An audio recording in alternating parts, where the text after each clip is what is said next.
એક તાલુકા મથકના પાર્કમાં થોડા અનુભવી વડીલો પોતપોતાના વ્યવસાયમાંથી પરવાર્યા પછી આવીને બેસે છે. તેઓ ભેગા બેસીને આખી દુનિયાનું દાપણ દોડી રહ્યા છે. છતાં તેઓ પણ જાતે ક્યારેક ને ક્યારેક છેતરાયા છે. તો વળી તેઓએ પણ કોઈને ને કોઈને ક્યારેક છેતર્યા છે.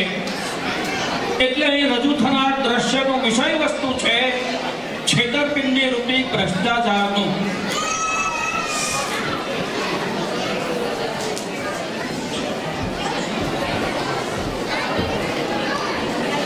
જો હવે ડોક્ટર સાહેબ પ્રવેશ કરે છે, એમની પાછળ વકીલ સાહેબ, વેપારી શેઠના માણસ નારણભાઈ અને સરકારી એન્જિનિયર પ્રવેશ કરે છે. ડોક્ટર સાહેબ આજે નાદુરસ્ત તબિયત હોવા છતાં પણ બધા મિત્રોને મળવા અહીં ઉત્સાહથી આવ્યા છે.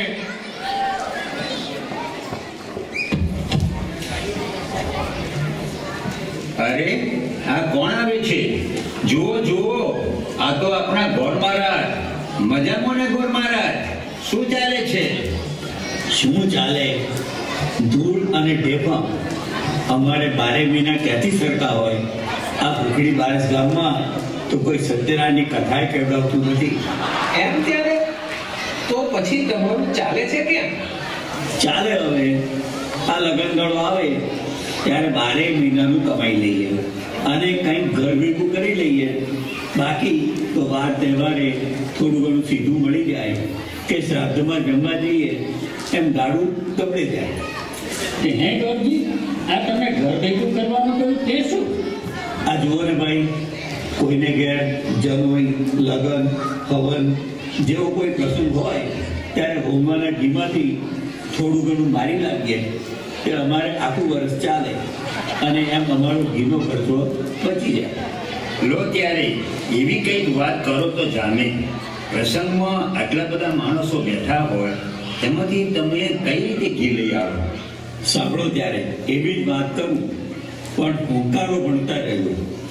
આ ગઈ સાલ મંગાજી પટેલને ઘેર તેની છોડીનું લગ્ન હતું. તે મેં અને મારી ગોરાણીએ લગ્નમાંથી ઘી મારી લાવવાનું નક્કી કરેલું. રાતનું લગ્ન હતું અને 2:30 વાગે બધા સાજન, માજન, માંડવાવાળા, જાનવાળા એમ હંગાઈ આંખું ઘેરાવા લાગી હતી. ત્યારે મેં ગોરાણીને ઈશારો કર્યો કે હવે ઘી મારી જવાનો ખરો લાભ છે. એ કઈ રીતે? અલ્યા ભાઈ, લગ્નની ચાલુ વિધિમાં શ્લોકો બોલતા બોલતા જોડી કાઢી. ઓમ સોમાય સ્વાહા, ઓમ ગોમાય સ્વાહા, ઓમ ગીચોરીએ ગીચોરીએ સ્વાહા, ઓમ ગીચોરીએ ગીચોરીએ સ્વાહા. એ અમારી ગોરાણી ઈશારો તો સમજી ગઈ, પણ ટાકડે અમારે ઘરેથી ઘી ભરી જવા માટેનો મોટો લોટો લાવવાનું ભૂલી ગઈ હતી. પણ કહેવું પડે, મારી ગોરાણી બહુ હોશિયાર. એણે તો મને લગ્ન ગીતમાં જવાબ આપ્યો. એ કેમનું ગોરજી? અરે એ તો ખૂબી છે ને ડોક્ટર સાહેબ. એણે તો તાત્કાલિક લગ્ન ગીત જોડી કાઢ્યું. અમને ઘી વલડા ચોર્યાની ગાણી હોશ, ઘી વલડા શેમાં ચોરી રે. અમને ઘી વલડા ચોર્યાની ગાણી હોશ, ઘી વલડા શેમાં ચોરી રે. પછી તો હું ગોરાણીની મુસીબત સમજી ગયો. મેં ચારે બાજુ નજર કરી તો ઘંટી ઉપર માટીનો નવો ઘોડો પડેલો જોયો. તે આપણે વિધિમાં આગળ ચલાવી. ઓમ બુધાય સ્વાહા, ઓમ ગુરુએ સ્વાહા. ઘંટી ઉપર ઘડો પડ્યો છે સ્વાહા, ઘંટી ઉપર ઘડો પડ્યો છે સ્વાહા. એટલે ગોરાણી સમજી તો ગઈ, પણ હાળી બૈરાની જાત. તે ગોરાણીને થયું કે માટીના કોરા ગળામાં ઘી ચૂસાઈ જશે, એટલે તેણે લગ્ન ગીતમાં જ જવાબ આપ્યો કે કોરો તે ગળો ઘી પી જાય, ઘી ઘીવરડા શેમાં ચોરીએ રે, અમને ઘીવરડા ચોર્યાની ઘણી હોશ, ઘીવરડા શેમાં ચોરીએ રે. પછી હવે તમે જ કહો વકીલ સાહેબ, આ બપોરમાં ઘી લઈ જવાનું અને એમાં પાછી ઘી ચૂસાઈ જવાની ફિકર કરે, તે આપણાથી કઈ રીતે સહન થાય? એટલે પછી તો મારી કમાન છટકી. તે મેં પણ તેને વિધિમાં જવાબ આપ્યો, ઓમ શુક્રાય સ્વાહા, ઓમ શનિએ સ્વાહા. એમાં તારા બાપનું શું કહ્યું? સ્વાહા. એમાં તારા બાપનું શું કહ્યું? સ્વાહા. પછી તો એ સમજી ગઈ અને જે કરવાનું હતું તે ભાગ પાડી દીધું. બોલો બોલો, આ વાત છે. લો હવે તમારી કઈક વાત કરો. તમે કઈક લોકોને બનાવ્યા છે અને કોઈ તમને પણ બનાવી ગયું છે.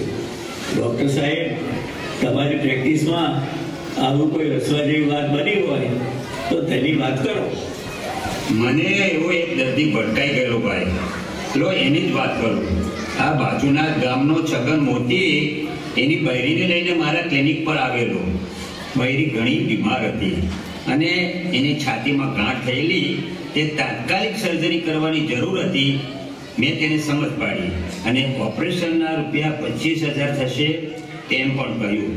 છગન તો કહે કે સાહેબ, તમે ઓપરેશન કરી નાખો, તમારી બધી ફીની રકમ હું દૂધે ધોઈને આપી દઈશ.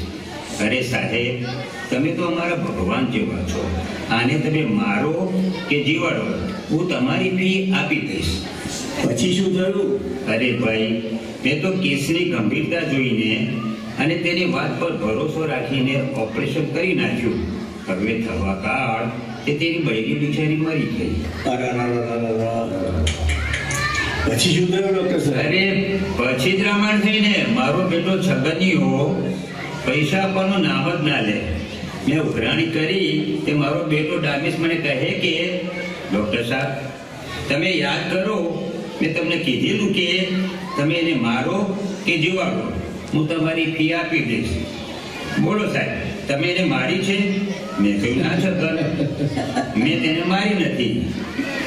તો મને પૂછે, ડોક્ટર સાહેબ, તમે એને જીવાડી છે? એટલે મારે કબૂલ કરવું પડ્યું કે ભાઈ, મેં એને જીવાડી નથી. પછી શું થયું?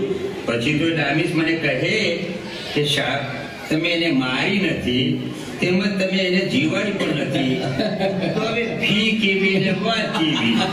એમ કહીને એ તો ચાલતો થયો. બોલો, અમને આવા ભટકાઈ જાય છે.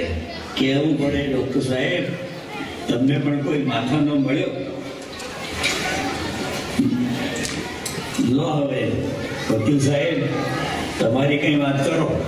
ભાઈઓ, સાચાનું જૂઠું અને જૂઠાનું સાચું આ જિંદગીમાં ઘણું કર્યું. કાયદાના થોથા વાંચીને અને અસીલના કેસ તૈયાર કરવામાં રાતો જાગનારા વકીલો તો ઘણા ખરા મરી પરવાર્યા. હવે તો અમારા જેવા વકીલ રહ્યા છે, જે અમારી ઓફિસના પગથિયાં ચડ્યો તે અમારો બકરો. આ તમારા જેવો વર મરો, કન્યા મરો, પણ બોર્ડનું તરબાણું ભરો. શું કહો તમારા અનુભવની વાત? મને એવો એક પટકાઈ ગયો. બાજુના ગામના લાલજી ઉપર લક્ષ્મીચંદ શેઠે તેને આપેલા રૂપિયા 5,000 પાછા લેવા માટે દાવો માંડેલો. તે લાલજી પછી મારી પાસે આવ્યો.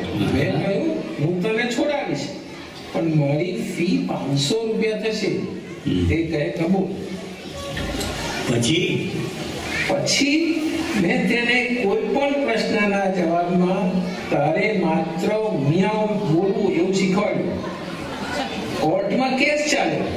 સામે વાળો વકીલ જે કંઈ પૂછે તેના જવાબમાં લાલજી તેને ફક્ત કહે મિયાઉ. જજ પૂછે તો તેમને પણ લાલજી જવાબમાં ફક્ત કહે મિયાઉ. એટલે જજે તો તેને ગાળો ગળી છોડી મૂક્યો. પછી મેં લાલજી પાસે મેં મારી ફી માંગી તો મને મિયાઉ કહીને જતો રહ્યો.